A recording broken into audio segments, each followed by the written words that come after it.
Bismillah, Assalamualaikum warahmatullahi wabarakatuh. Salam sejahtera untuk kita semua. Adik-adikku sekalian, saya Andi Sudimas Sulaiman, Gubernur Sulawesi Selatan, mengucapkan selamat datang dalam program Smart School Dinas Pendidikan Provinsi Sulawesi Selatan. Hari ini adik-adik sekalian akan mengikuti pembelajaran hybrid dalam program Smart School.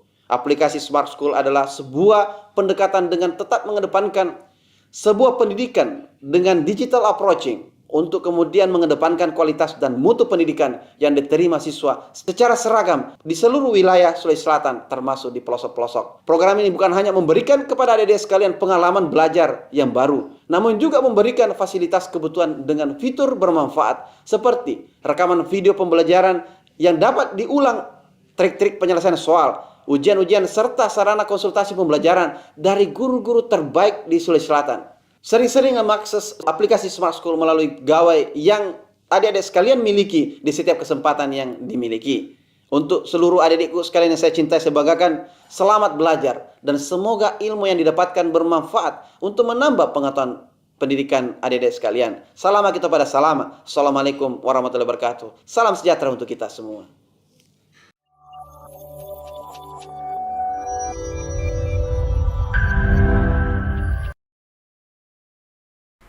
Assalamualaikum warahmatullahi wabarakatuh dan selamat pagi Ananda sekalian dimanapun berada. Bertemu kembali dalam pembelajaran kimia hari ini, masih tentang kimia unsur, bersama saya Rida Sulfiani dari Studio Smart School.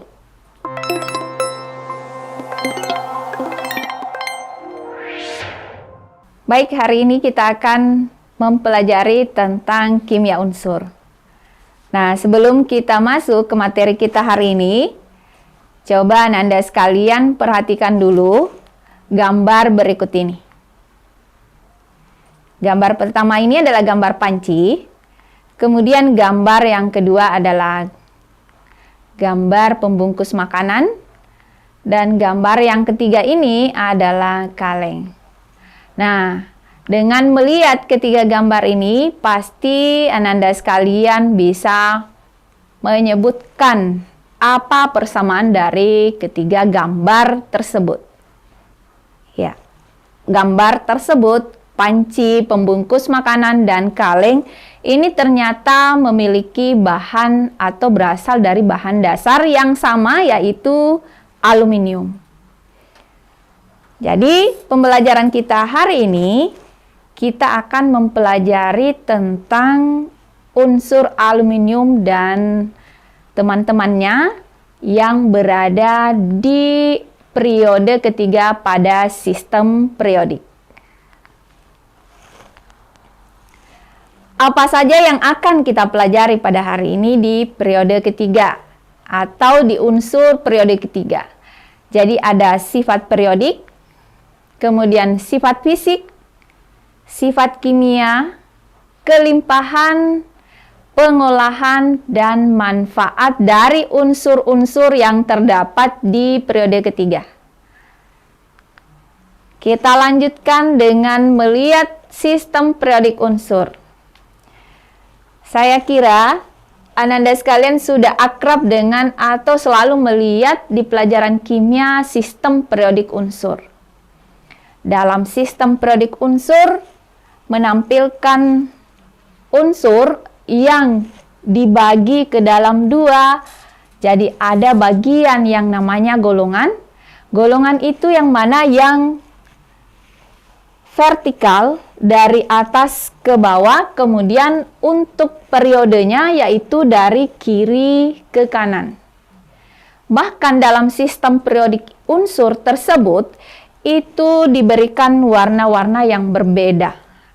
Warna yang berbeda ini menunjukkan apakah wujud dari unsur tersebut.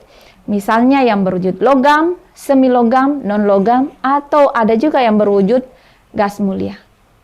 Nah, sekarang untuk hari ini kita akan fokus di periode ketiga. Jadi unsur-unsur yang ada pada periode yang ketiga. Unsur yang terdapat di periode ketiga itu ada natrium, magnesium, aluminium, silikon, fosfor, sulfur atau belerang, kemudian ada klor dan argon. Warna yang ada di sistem periodik tadi menunjukkan wujud dari unsur tersebut. Jadi yang berwarna kuning ini, natrium, magnesium, dan aluminium, itu berwujud logam. Sedangkan silikon yang berwarna biru, dia semi logam.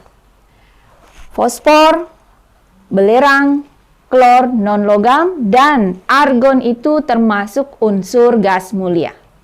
Nah, bagaimana cara kita untuk lebih memudahkan dalam menghafal unsur-unsur yang terdapat di periode ketiga? Seperti halnya di unsur-unsur di golongan atau periode lain, untuk unsur periode ketiga juga ada trik atau tips untuk menghafalnya dengan menggunakan jembatan keledai. Jadi, unsur ini kita bisa rangkai menggunakan beberapa kata menjadi satu kalimat. Misalnya untuk Na kita ganti dengan kata nanti, Mg itu dengan kata minggu, aluminium dengan kata ali, siap untuk silikon, pergi untuk fosfor, sama untuk sulfur atau belerang. Kemudian Cl-nya itu menggunakan kata calon, dan argon menggunakan artis. Jadi dari kata ini terangkailah menjadi sebuah kalimat untuk memudahkan Ananda sekalian menghafal atau menentukan unsur-unsur apa saja yang berada di periode ketiga dengan kalimat nanti minggu Ali siap pergi sama calon artis. Dalam kalimat tersebut, dalam setiap kata itu ada huruf yang mewakili lambang dari unsur-unsur yang berada pada periode ketiga. Jadi bisa digunakan dirangkai dalam suatu kalimat, nanti minggu Ali siap pergi sama calon artis. Nah, sekarang kita mulai dari sifat periodik dari unsur periode ketiga. Yang pertama itu adalah jari-jari atom. Jari-jari atom, apa sih jari-jari atom itu? Jari-jari atom itu adalah jarak dari inti atom ke elektron kulit terluar. Jadi seumpama di sini ditampilkan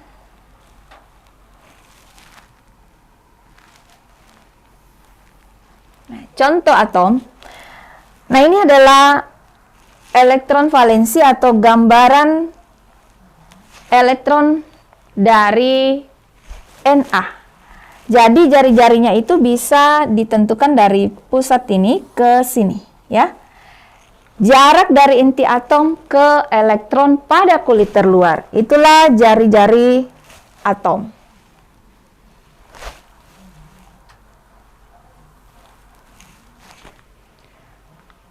Sekarang kita lihat untuk jari-jari atom pada unsur periode ketiga. Kita buat dulu konfigurasi elektronnya, bisa dilihat Na di sini 281, kemudian Mg, ada aluminium, silikon, fosfor, sulfur, klor, dan argon. Dari konfigurasi elektron, unsur-unsur yang terdapat pada periode ketiga, bisa kita temukan persamaan. Ternyata apabila kita menuliskan konfigurasi elektronnya, baik itu berdasarkan kulit atau subkulit. Nah, di sini kita menuliskan dengan menggunakan konfigurasi elektron berdasarkan kulit. Bisa dilihat bahwa mulai dari unsur Na sampai argon itu semuanya memiliki 3 kulit, ya. Sekarang kita bandingkan jari-jarinya antara natrium, silikon, dan argon.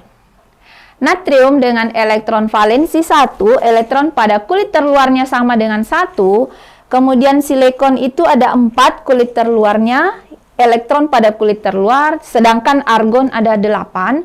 Bisa kita lihat di sini, elektron yang terdapat pada atom tersebut itu sama dengan jumlah proton yang terdapat pada inti.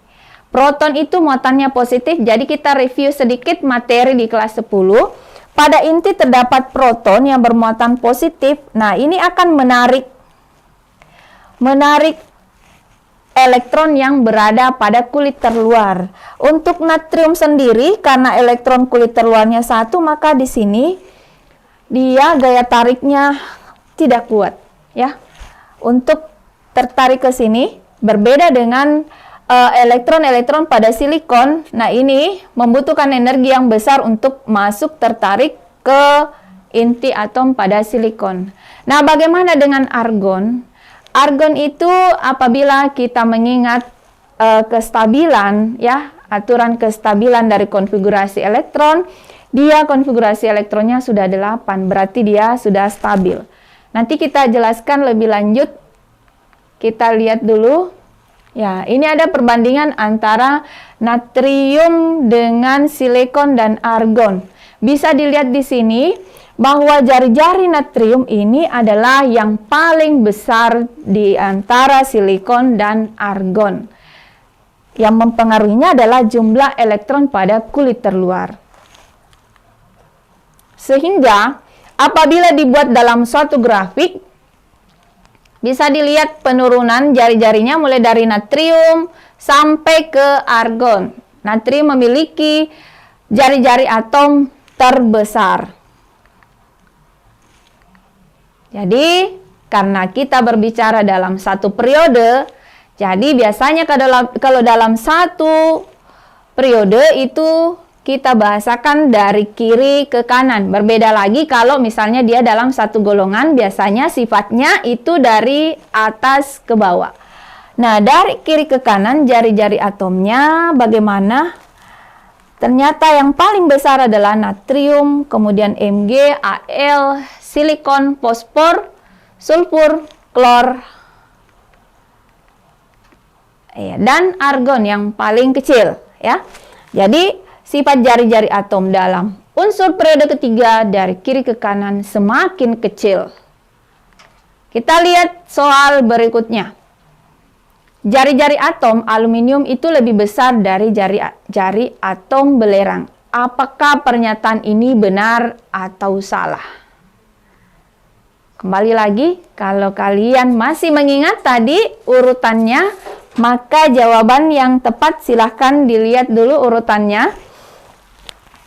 Di sini Al berada di sebelah kiri atau posisinya di sebelah kiri dari belerang. Artinya Al memiliki jari-jari yang lebih besar dibanding jari-jari belerang atau sulfur. Maka pernyataan ini adalah benar.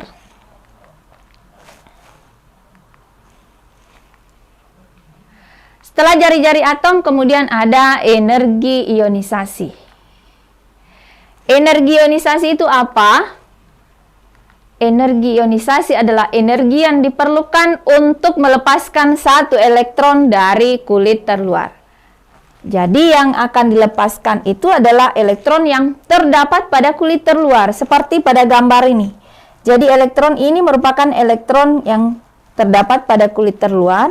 Nah, untuk melepaskannya itu membutuhkan energi yang dikenal dengan nama energi ionisasi.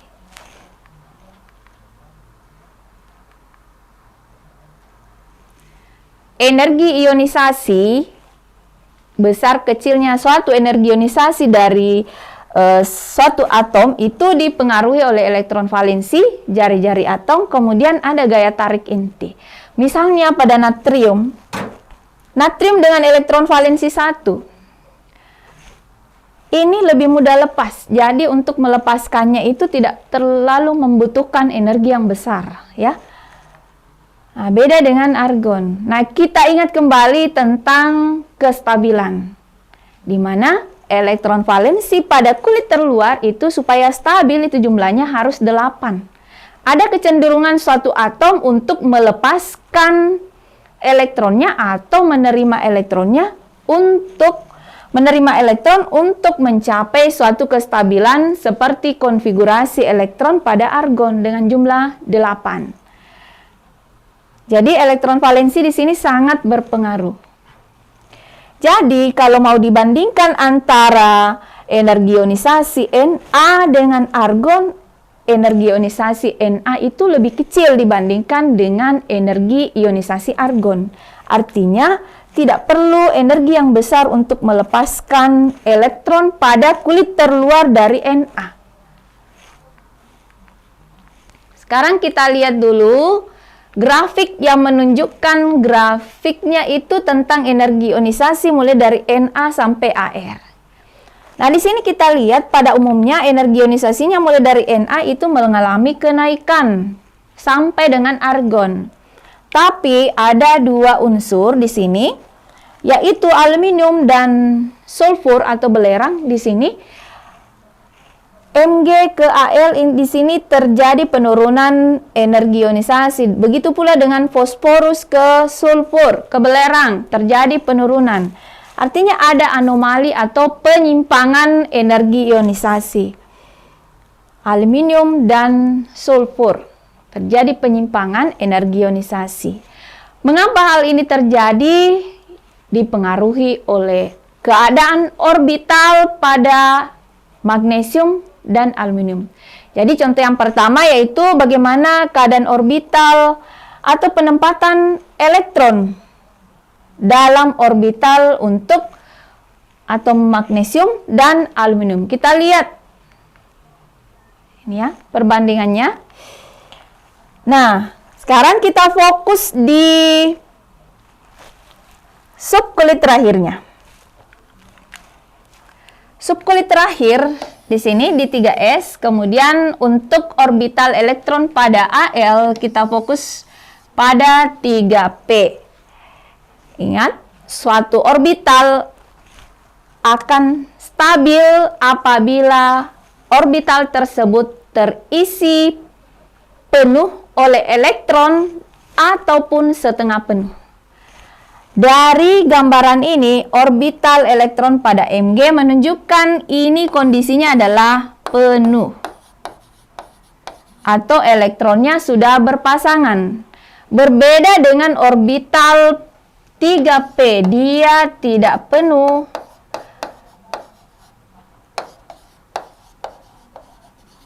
Juga tidak setengah penuh.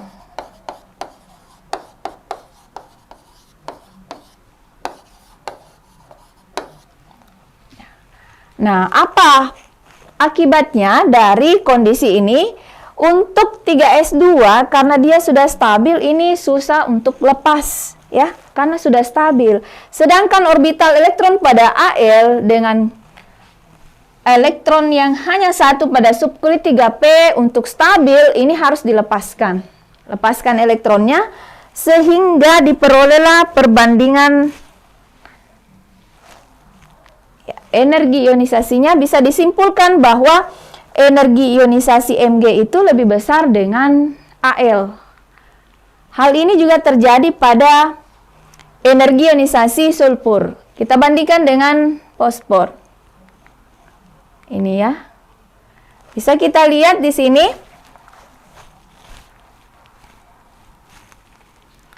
Ini kondisinya dia sudah setengah penuh, terdiri dari 3 elektron, kemudian yang di sini dia tidak setengah penuh juga tidak penuh. Jadi ada elektron berpasangan di sini supaya stabil, maka dia harus dilepaskan.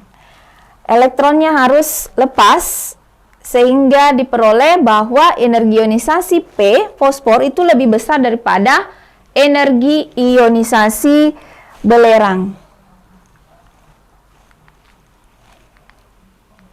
Jadi apabila diurutkan, maka diperolehlah urutan seperti berikut.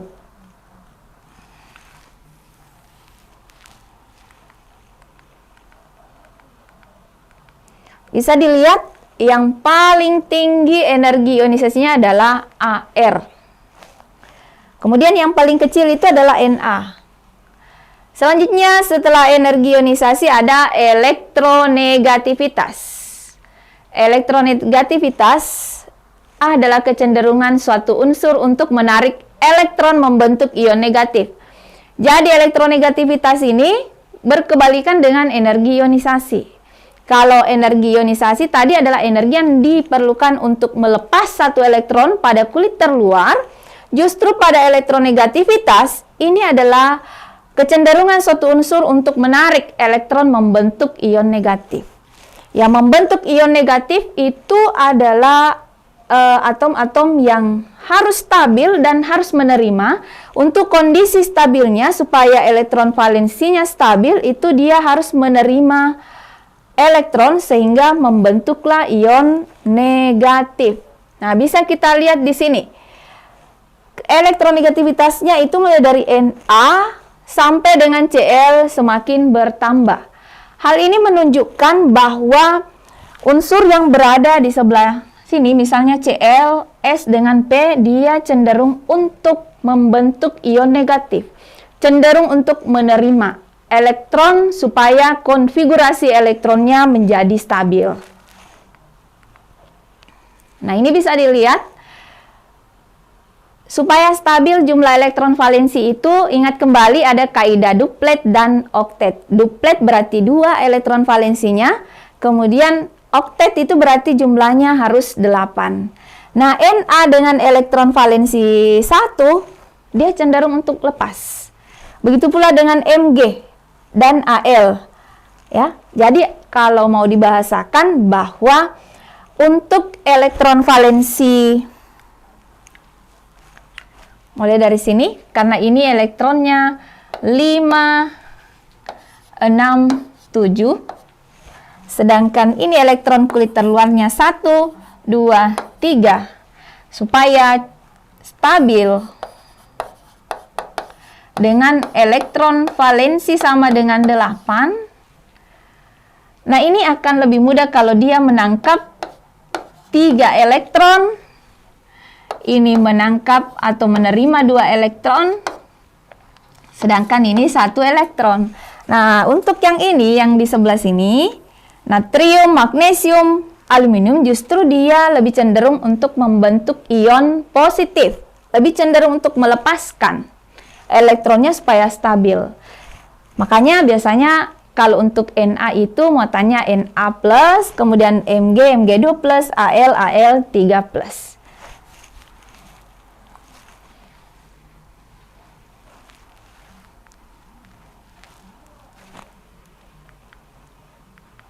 Nah, urutannya bisa dilihat. Ini ya, urutannya.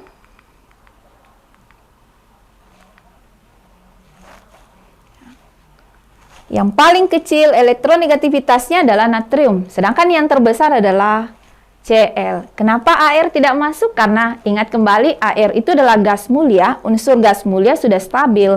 Makanya dia karena konfigurasinya sudah stabil, jadi tidak cenderung untuk melepaskan atau menerima elektron. Yang terbesar elektronegativitasnya adalah Cl, yang terkecil adalah natrium. Kita lanjut ke soal berikutnya. Urutan energi ionisasi dari yang tinggi ke rendah dari periode ketiga adalah yang tepat yang mana? Jadi kalau kalian menyimak tadi, maka bisa menentukan di sini yang mana yang paling tinggi energi ionisasinya ke yang terendah. Silakan dilihat urutannya. Dari kelima pilihan ini bisa disimpulkan bahwa yang paling tinggi itu adalah S.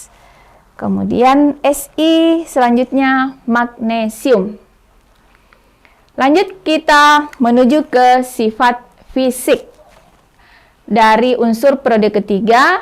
Yang akan kita bahas di sini adalah mengenai wujud dan titik lelehnya. Sifatnya meliputi titik leleh dan titik didih. Apabila diperhatikan pada tabel ini bisa kita lihat ternyata untuk natrium sampai dengan sulfur atau belerang, semua titik leleh dan titik didihnya itu berada di atas suhu kamar, berada di atas 25 derajat Celcius. Ya, suhu 25 derajat Celcius. Nah, pengaruhnya apa? Ternyata inilah yang menyebabkan unsur-unsur tersebut, natrium sampai dengan sulfur, itu dia berada dalam wujud padat. Sedangkan klor dan argon, dia berwujud gas. Kita kaji lagi untuk titik lelehnya. Untuk natrium, magnesium, dan aluminium, dia jenisnya adalah logam. Sudah kita lihat juga tadi pada sistem periodik. Sedangkan fosfor, sulfur, klor, argon, dia non-logam. Yang di tengah ada silikon. Dengan titik lele 1410 adalah berwujud semilogam. Kita fokus di silikon yang memiliki titik lele yang paling tinggi, yaitu 1410. Kenapa bisa memiliki titik lele tertinggi? Ternyata ini disebabkan oleh ikatan antar atom dalam silikon itu membentuk struktur kristal kovalen raksasa, sehingga membutuhkan suhu yang tinggi untuk memutuskan ikatan antar atom dalam struktur kristal kovalen raksasa ini. Kita lanjut di sifat kimianya. Sifat kimianya di sini yang kita lihat reaktivitas oksidator atau reduktornya. Oksidator dan reduktor, kemudian asam basa, selanjutnya oksida. Sekarang kita lihat reaktivitasnya, mulai dari Na, Mg, Al, Si, Ps, Cl, dan argon. Kita lihat, bandingkan antara natrium dengan Cl. Natrium adalah logam atau unsur yang paling reaktif, begitu pula dengan Cl. Bisa dilihat dari konfigurasi elektronnya. Natrium dengan elektron valensi 1 cenderung untuk melepaskan satu elektronnya supaya konfigurasinya stabil. Kebalikannya, untuk Cl dengan elektron valensi 7 membutuhkan satu elektron supaya stabil, memiliki konfigurasi elektron yang sama dengan argon, ya. Menangkap elektron. Elektron yang ditangkap itu berasal dari mana? Boleh berasal dari Na. Ya. Na memberikan satu atau melepas satu elektron, dan Cl mau menerima satu elektronnya supaya konfigurasinya stabil, sehingga kalau direaksikan maka terbentuklah senyawa NaCl. Bagaimana reaktivitasnya dari kiri ke kanan atau dari sini kanan ke kiri? Ternyata bertemu di bagian tengah, reaktivitasnya itu akan semakin berkurang. Sekarang kita lihat oksidator dan reduktornya. Dari kiri ke kanan, sifat oksidator semakin bertambah. Oksidator terkuat adalah Cl. Kebalikannya, dari kiri ke kanan, sifat reduktor berkurang. Reduktor yang terkuat adalah Na.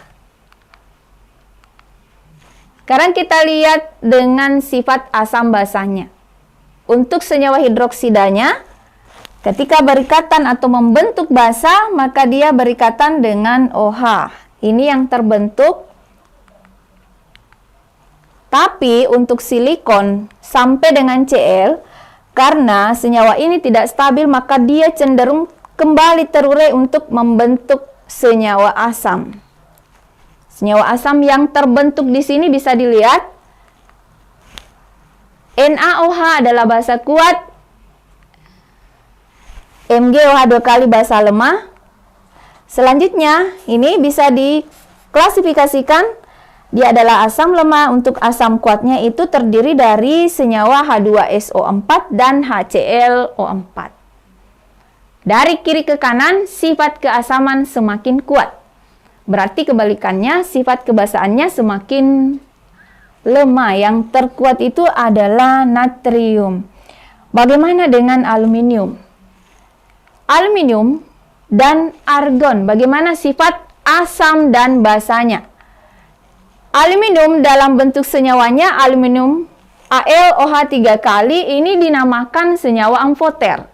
Maksudnya dia bisa membentuk asam dan bisa bersifat basa.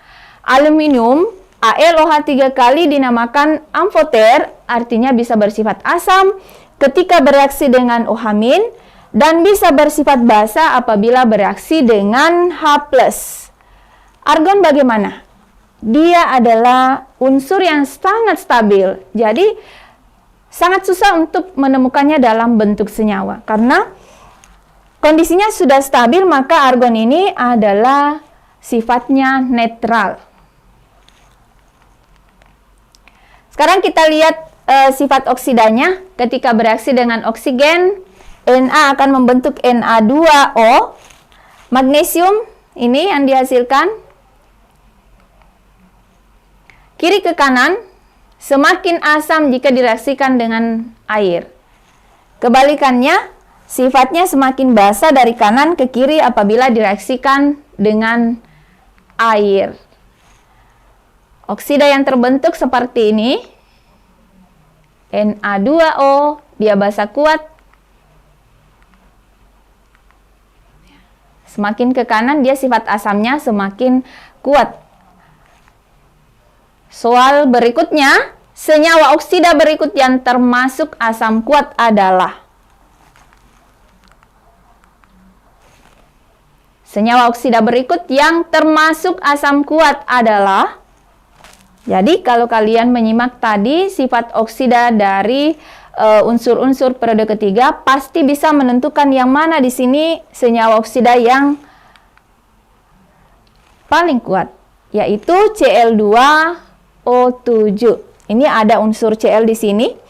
Semakin ke kanan urutan unsur periode ketiga, maka semakin ke kanan maka sifat oksidanya semakin kuat, berarti dia mengandung unsur Cl.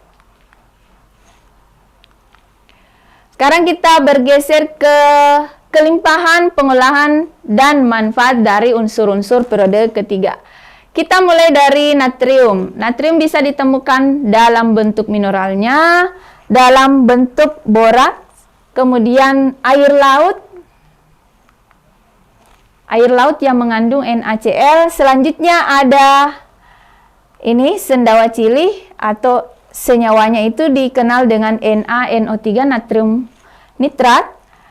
Selanjutnya dalam perolehannya, bagaimana menghasilkannya dalam suatu reaksi elektrolisis dengan melakukan elektrolisis pada lelehan NaCl di sel Downs. Manfaatnya apa? Natrium bisa digunakan sebagai bumbu dapur, yaitu garam dapur. Bisa juga dimanfaatkan untuk pembuatan sabun yang mengandung NaOH. Magnesium diperoleh di alam dalam bentuk mineralnya. Ini ada 3 contoh yang diberikan di sini. Ada dolomit, epsomit, dan magnesit. Prosesnya melalui elektrolisis pada sel Downs. Reaksinya seperti ini. Manfaatnya apa? Paduan antara aluminium dan magnesium ini bisa digunakan sebagai bahan dasar untuk rangka pesawat. Magnesium dalam senyawa MgOH2 kali ini bisa digunakan sebagai obat penyakit MAH, di mana karena kandungan basanya bisa menetralkan asam lambung yang berlebih pada penderita penyakit MAH. Aluminium dalam mineral boksit ditemukan di alam juga dalam bentuk mineral kriolitnya. Diperoleh melalui elektrolisis leburan Al2O3 dari proses yang namanya proses Hall-Héroult. Reaksinya seperti ini. Manfaatnya apa? Di awal tadi sudah diperlihatkan beberapa gambar, panci, kaleng, dan pembungkus makanan sebagai bahan dasar. Ketiga alat ini yang sering kita gunakan dalam kehidupan sehari-hari. Sekarang kita masuk di soal kembali. Unsur periode ketiga yang dapat digunakan sebagai alat dapur yaitu A. Natrium, B. Magnesium, C. Aluminium, D. Fosfor, dan E. Argon. Saya kira jawabannya jelas dengan menyimak penjelasan yang sebelumnya bahwa unsur periode ketiga yang dapat digunakan sebagai alat dapur adalah aluminium. Untuk silikon tetap bisa ditemukan di alam dalam bentuk mineralnya. Ini ada beberapa contohnya. Proses pengolahannya itu untuk memperolehnya dengan proses reduksi silika. Silikon didapatkan dengan mereaksikan silika dengan kokas atau karbon pada suhu yang sangat tinggi, 1500 sampai 2000 derajat Celcius. Dalam suatu reaksi reduksi menghasilkanlah Si, ya, dari SiO2 terjadi reaksi reduksi menghasilkan Si. Sekarang kita lihat manfaatnya. Ternyata silikon ini digunakan sebagai bahan dasar untuk membuat kaca, untuk pembuatan chip, dan yang ketiga sebagai bahan dasar untuk pembuatan semen. Tetap dalam bentuk mineralnya, fosfor juga bisa ditemukan dalam bentuk mineral yaitu fluoropatit dan fosforit. Prosesnya namanya proses Waller. Reaksinya seperti ini. Selanjutnya, manfaat yang bisa kita peroleh dari fosfor bisa digunakan sebagai penggesek korek api. Bisa juga atau terdapat dalam pupuk yang sering digunakan oleh petani. Kita lanjut ke soal. Batuan fosfat Ca3PO4 dua kali direaksikan dengan SiO2 dan karbon dalam pengolahan fosfor disebut proses fresh. Apakah pernyataan ini benar atau salah? Jadi kalau kalian menyimak tadi penjelasannya, beberapa proses untuk menghasilkan unsur-unsur periode ketiga yang bisa kita peroleh dalam bentuk mineralnya di alam. Ada beberapa nama proses tadi. Nah, untuk batuan fosfat Ca3PO4 itu apabila direaksikan dengan SiO2 itu disebut dengan proses apa? Apakah betul proses fresh? Ternyata fosfor itu bisa diperoleh dengan proses Waller. Sedangkan beleranglah yang menerapkan proses fresh. Berarti pernyataan ini salah. Selanjutnya kita lanjut ke belerang. Sulfur diperoleh dalam bentuk mineralnya di alam, yaitu contohnya gipsum, kemudian pirit. Namanya proses perolehannya itu adalah proses fresh. Manfaatnya apa dalam kehidupan sehari-hari sebagai bahan dasar untuk pembuatan asam sulfat? Asam sulfat ini banyak digunakan meskipun asam sulfat ini memang sangat berbahaya. Asam sulfat ini terdapat pada aki mobil atau aki motor. Selanjutnya, belerang ini bisa juga digunakan sebagai bahan dasar untuk pembuatan sabun, antibakteri, dan jamur. Untuk klor bisa diperoleh di air laut dalam bentuk senyawa NaCl.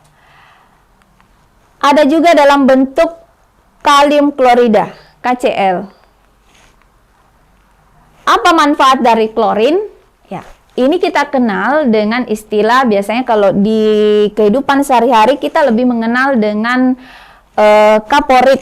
Kaporit itu bisa digunakan untuk memutihkan pakaian, menjernihkan dan membersihkan air dari bakteri dan kuman-kuman. Selanjutnya bisa juga digunakan, klorin ini bisa juga digunakan sebagai bahan dasar untuk pembuatan pipa paralon, yaitu PVC. Kemudian yang terakhir adalah argon. Argon sebagaimana kita bahas tadi bahwa argon ini adalah gas mulia. Gas mulia yang sudah stabil. Kalau gas mulia, unsur-unsur yang berada dalam golongan gas mulia karena kestabilannya maka sangat susah atau sangat sulit ditemukan di alam. Kalaupun ada berarti dia hanya dalam kelimpahannya itu hanya sedikit. Misalnya untuk argon di alam itu bisa ditemukan dengan persentase 0,934%.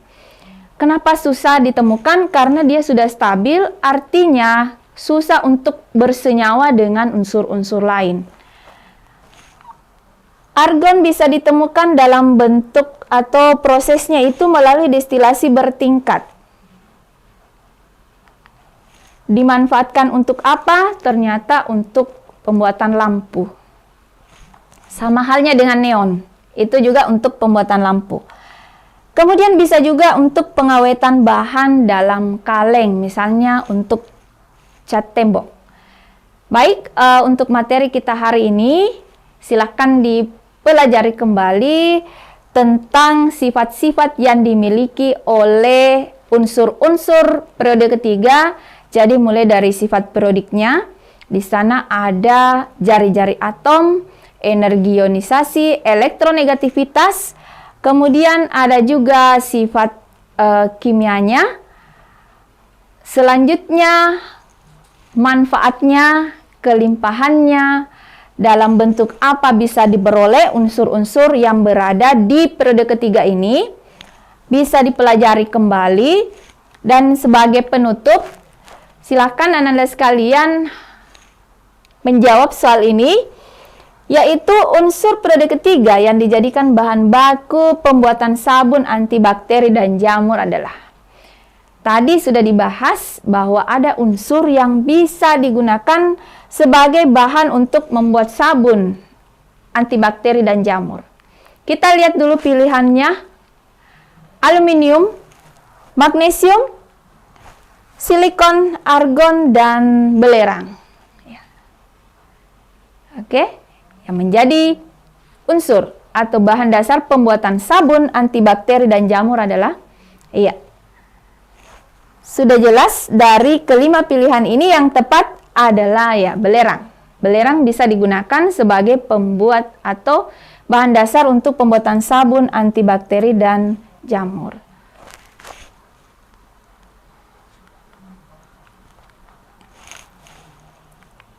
Oke, nah ini yang terakhir.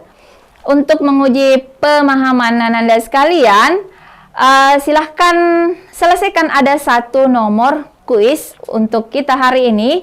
Boleh di-scan QR code-nya, nanti jawabannya akan terekam di emailnya Ibu, nanti saya cek jawabannya.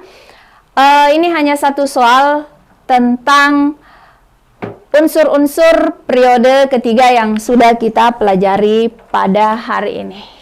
Baik, untuk hari ini materinya cukup. Kita membahas, kita sudah mengupas tentang unsur-unsur periode ketiga. Dan untuk pertemuan berikutnya kita masih membahas tentang unsur periode ketiga, tapi kita fokus untuk membahas soal-soalnya. Saya Rida Sulfiani dari Studio Smart School mengucapkan banyak terima kasih kepada Ananda sekalian yang sudah mengikuti pembelajaran kita hari ini, termasuk Bapak Ibu Guru yang sudah mendampingi anak-anak kita untuk mengikuti pembelajaran hari ini. Terima kasih saya ucapkan, mohon maaf apabila selama proses pembelajaran terdapat kesalahan dan kekurangan. Assalamualaikum warahmatullahi wabarakatuh dan selamat siang.